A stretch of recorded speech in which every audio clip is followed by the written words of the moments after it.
Bonjour Asta, comment vas-tu? Je vais bien, Andy, et toi? Ouais, mais j'en ai là, hein.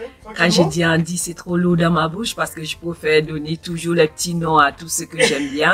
Didi, je préfère, ouais. Il n'y a pas de souci, entre nous. C'est sur les aérions de prod comme d'habitude. Si Oui. on ne s'occupait pas, Ah ouais? ouais, c'est les aérions de prod. Hein.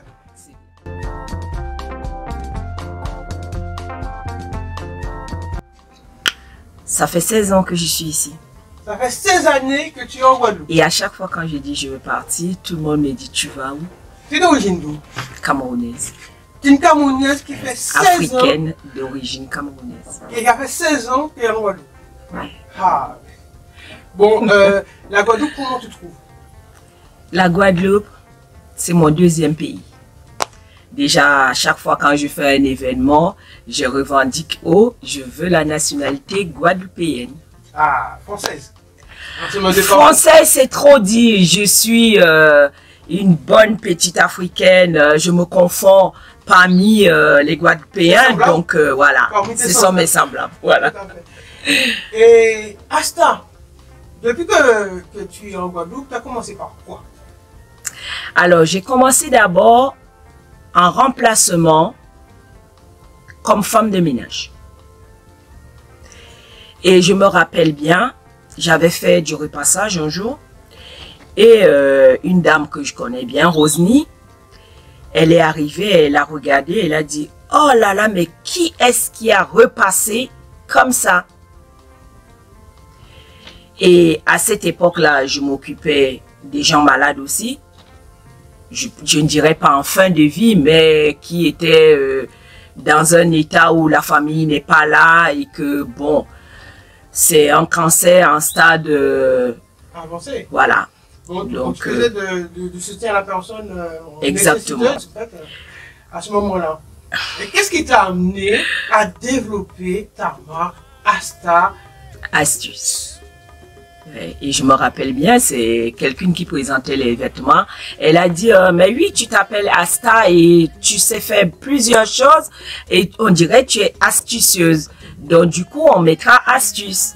Donc c'est comme ça que le logo du magasin est venu. On a gardé, c'est un peu lourd à prononcer, astuce, mais je l'ai bien gardé. Les gens m'aiment bien comme ça. Astuce James. Souvent, on a vu des défilés, énormément de défilés. J'aimerais faire dans la commune. Un peu plus que ça, mais bon. Et bien d'autres endroits aussi, il y a eu des défilés de mode que tu as organisés. Et ça, combien d'années tu fais ça? Alors, au niveau des défilés, ça fait au moins 10 ans. 10 ans que tu fais défiler des beaux modèles comme ça en Guadeloupe? Eh oui.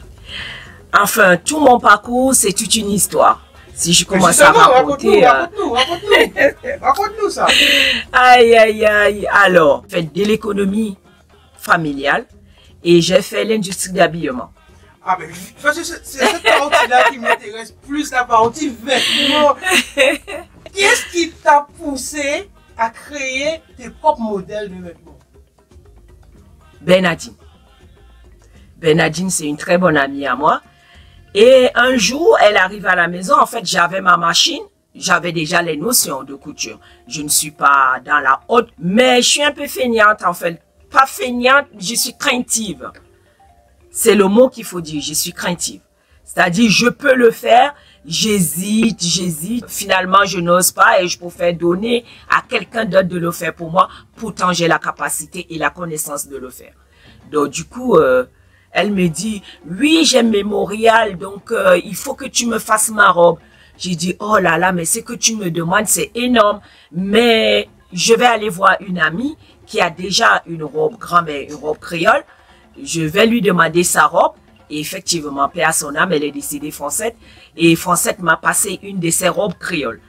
Non, mais Didi, j'ai accroché la robe comme un trophée sur le mur. J'avais fait faire à mon ex-époux... un clou où j'avais accroché au salon, mais c'était phénoménal. J'ai accroché la robe et à chaque fois quand je passais, elle était dans mon visuel. Je regardais la robe. Et ce qui fait que quand j'ai fait la robe de Bernadine, si on ne m'avait pas vu faire la robe, on n'aurait pas cru que du premier coup, j'avais fait la robe. Une robe en guipure qu'elle a jusqu'à aujourd'hui. Donc, et à partir de là, je me suis dit, bon, je vais essayer peut-être. Mais à l'époque, quand j'allais saluer les parents au pays, donc je ramenais déjà les robes toutes faites.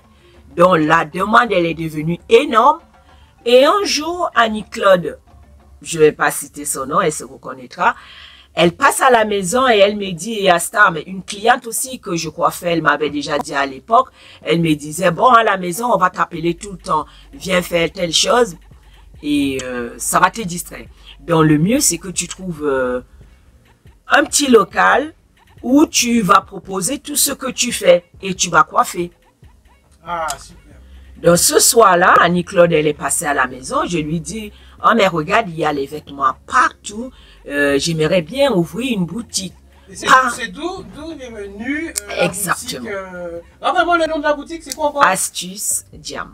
Astuce Diam. Oui. C'est bien le nom de la boutique. Oui. Et c'est de là que tout a commencé. Exactement.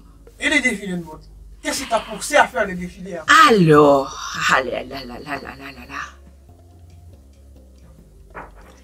on en a tellement fait que je ne me rappelle plus. Le début. Le premier, voilà. Le premier défilé. Ouais, tout est... Quel souvenir que tu as qui est resté en mémoire de tes défilés de mode? La fierté. Le plus beau souvenir, c'était où? À la plage du Souffleur. La plage du Souffleur. Oui. C'était pour quel événement? Avec Kezia Boulat. Oh là là, il y avait une dame qui faisait les poupées ici. Sa fille. Il y avait Sarah Boncoeur. Il y avait beaucoup de jeunes Roche filles. Mélissa. Ouais, ça c'était la première génération. Alors j'espère que je n'oublie personne. Il y avait une demoiselle Pétilaire. Alors... Ça fait du monde quand même. Ah ouais. Ça fait du monde. Alors, mais quand je vois aujourd'hui, c'était ma première génération et j'en ai eu pas mal. Pas mal. Franchement, je tremblais comme une feuille, mais d'ailleurs, tous ceux qui me connaissent savent que à chaque événement, je panique. Et quand les enfants ont vu comment j'étais, mais dans un stress pas possible, elles m'ont dit, Tati, calme-toi, on va faire. J'entendrais juste les gens qui applaudissaient et moi je me disais, ah là là, je sais pas comment elle se débrouille là-bas, mais c'était bien. Et à partir de ces défilés-là, on a décroché un contrat quand même payant à l'hippodrome Saint-Jacques d'Anse-Bertrand. On a fait du chemin avec Paola Samba. Franchement, je pense à ce monde-là, ça me fait chaud au cœur. Et jusqu'à aujourd'hui, tu continues les défilés, je pense? Je continue les défilés avec un élément qui me manque, Noémie Ander. À travers... C'était l'unité modèle. Ouais. En fait, on avait essayé d'amener quelque chose que les autres n'avaient pas. Il fallait mettre de la taille la plus grande à la plus petite, enfin du XS au 2XL. Enfin, je cherchais toujours les modèles pour présenter le maximum de modèles. Donc, c'était un beau parcours. Elles étaient mignonnes. Elles sont mignonnes parce qu'aujourd'hui, j'en ai celles qui sont au sommet, hein, comme Victoria, Maïlis. Asta, c'est coiffure, c'est vêtements, c'est défilé de mode, c'est conception de plats gastronomiques africaines. Oui. Ouais, tu as beaucoup d'art, hein? Et j'en ai plus que ça. Plus que ça? Puisqu'à l'époque, j'allais à la maison familiale de Petit Canal avec, je sais pas, c'est le centre social de Petit Canal, mais ils ont créé un pôle familial, la maison de la famille. J'allais à l'époque donner les cours de cuisine. Voilà, l'ancienne la cuisine, elle fait des jolies robes. Et j'avais fait une très belle rencontre avec Madame Dolois. Et elle m'avait toujours dit d'ouvrir un restaurant. Mais qui sait, finalement, je finirai avec le premier restaurant africain de Paul. Oh, les plats africains, on ne les connaît pas tous. Et là, on pourra les découvrir par ton biais. Alors, pour vous citer, alors quelques-uns du Cameroun, il y a l'ondolé, il y a le folong sauté, quand je fais ça. Mais pourtant, c'est basique en fait. Hein, c'est de l'épinard avec de la morue. J'entends le nom seulement. J'ai déjà l'eau à la bouche. Non, mais généralement, quand je fais à manger, quand j'invite les gens, ils sont contents. Entre le mafé qui est basique, à base de cacahuètes, et les épinards sautés avec de la morue. Il y a de... Hein? J'ai l'eau à la bouche, bien en entendant les noms. Après, les gens préfèrent plus un ndolé, mais ça demande beaucoup. Le ndolé, c'est un plat à base d'une feuille très amère, un légume et des cacahuètes fraîches. Là-dedans, tu as de la viande de bœuf, tu as de la morue, tu as des crevettes.